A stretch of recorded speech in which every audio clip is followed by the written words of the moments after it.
सांसद प्रधानमंत्री भी नहीं हुआ करते थे।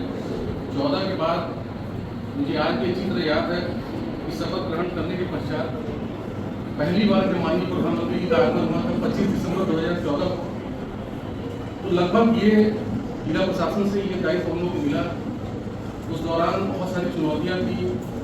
हम एसपीजी के बहुत कार्यप्रणाली को बहुत अच्छी तरह से नहीं समझते थे और वो एक हफ्ता जो था वो मैनेज करना, मीडिया पर्सन को बहुत सारी सूचनाएं नहीं देना, रोक के रखना, फिर उनसे भी एक टर्म बना रहे, क्योंकि हमारे जो जैसा कि आपने बोला टूल और टूल के जो बहुत बड़े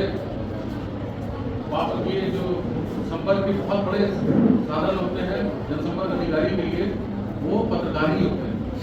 आपकी बातों को सही और सटीकता के साथ जो आप कहना चाहते हैं उसको प्रकाशित करने में इनका बहुत महत्वपूर्ण योगदान होता है। तो हमारा संबंध बहुत ही मधुर होना चाहिए।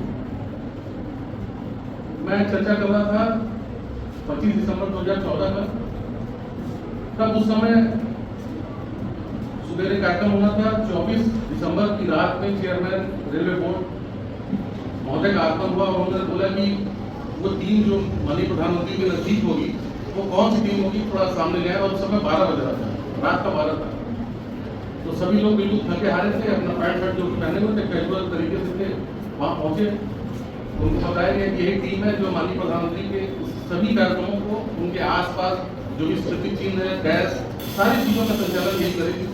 तो उन्होंने देख के बिल्कुल सर अपना माथे पे जो है वो कर लिया कि भाई ये टीम, आपको पता है कि माननीय प्रधानमंत्री के बंगले पे आप जाते हैं तो खुद का अलग ड्रेस होता है, माली का अलग ड्रेस होता है, जो उनके सुरक्षा कर्मी होते हैं उनका अलग होता है।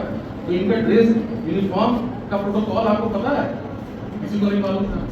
रात में बोला गया सफेद शर्ट, काली पैंट या नेवी ब्लू पैंट, लाल टाई और नेवी ब्लू ब्लेजर होना चाहिए। अब करीब 12 लोग थे और रात का 1 बज गया। अब कईयों के पास तो था और कईयों के पास नहीं था। तो रात भर लगभग 4 बजे तक जिनके पास नहीं था वो लोगों से मांग के सुबेरे जब उस गेटअप में आए तो विश्वास मानिए एसपीजी वाले भी हम लोग को पहचानने से उनको बहुत दिक्कत हो रही थी, भ्रमित हो रही थी कि वही लोग हैं जो रात को मिले थे और आज इतना स्मार्ट तरीके से हैं। कहने का मतलब ये होता है कि आपके संस्था का जो पहला प्रतिबिंब होता है, आपकी छवि जो बनती है वो जनसंपर्क के माध्यम से बनती है। आप कितने प्रॉम्प्ट अपने काम में, कितनी सजगता से, कितने अच्छे तरीके से आप अपने कार्य को कर पा रहे हैं, आपके अंदर डिसीजन लेने की क्षमता कैसी है। अब वहाँ पर उनको बुके देना था माननीय प्रधानमंत्री को, तो एसपीजी वाला क्या किया, वो पहले बुके नीचे पटक दिया। तो कई लोग कह रहे हैं तो प्रधानमंत्री को देना, तो वो कुत्ते को सुंघाया गया। फिर जिस ट्रे में दिया गया उसमें कुछ कील लगे हुए थे, तो काटी थी। उसके बाद जो है उसको आवाज निकाल रहा था तो बोला कि नहीं इसको तो पूरा खोल दो, पूरा खोल दिया गया। इस बीच क्या हुआ कि कई पत्रकारों ने उसको देख लिया तो उन्होंने पूछा कि भाई ये क्या चला था। वो उन्होंने उसको बुके को नीचे क्यों फेंका, तो उसको तरीके से बताना होता है कि नहीं वो फेंका नहीं, वो अपना ट्रेंड आपस में रिहर्सल कर रहे थे, सुरक्षा को लेकर कर रहे थे और ऐसी कुछ चीजें नहीं थी। अगर वो चीजें कल पेपर में आ जाती तो ये फेलियर होता हमारा। तो बहुत सारी चीजों का हमें बहुत ध्यान रखना पड़ता है। बहुत ही सम्मानित मंच है, हमको पता भी नहीं था कि क्योंकि मेरे पास सुबह का जो टाइम होता है वो बहुत व्यस्तता का होता है। अभी कई राज्यपाल हमारे यहाँ रुके हुए, तो उनके खाने से लेके उनके सारी सुरक्षा, सारी चीज़ों का प्रबंधन हम ही लोग कर रहा हूँ। एएनएसआई बनारस में बहुत अच्छा कार्य कर रहे हैं।